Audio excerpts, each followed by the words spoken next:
L'article 5 est adopté. Nous en venons à l'article 6. Madame Rabault, vous avez la parole. Oui, merci Madame la Présidente. Alors, dans cet article, vous présentez l'ensemble des comptes pour 2019.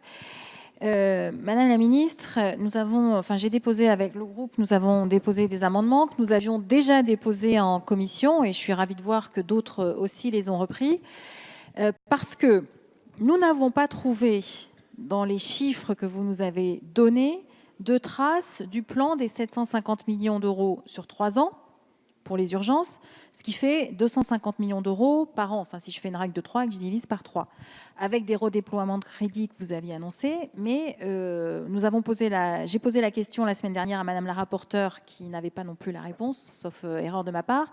Et donc, nous souhaitions avoir un éclaircissement là-dessus.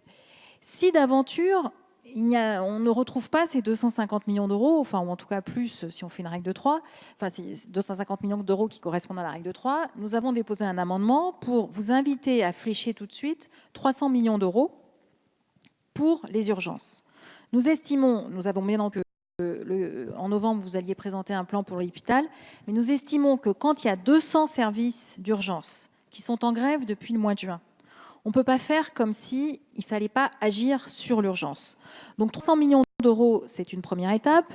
Mes collègues Joël Aviragnet et Boris Vallaud ont présenté hier un plan hôpital plus global. Mais nous estimons que là, tout de suite, il faut, Madame la Ministre, mettre 300 millions d'euros à minima sur la table.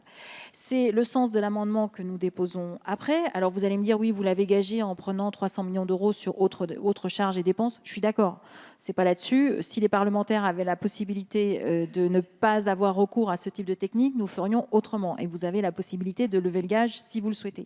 Mais nous estimons vraiment que quand il y a 200 services d'urgence en grève, on ne peut pas ne pas répondre à cette urgence. Le gouvernement, l'an dernier, a répondu à l'urgence des Gilets jaunes. Il faut répondre tout de suite à l'urgence des urgences.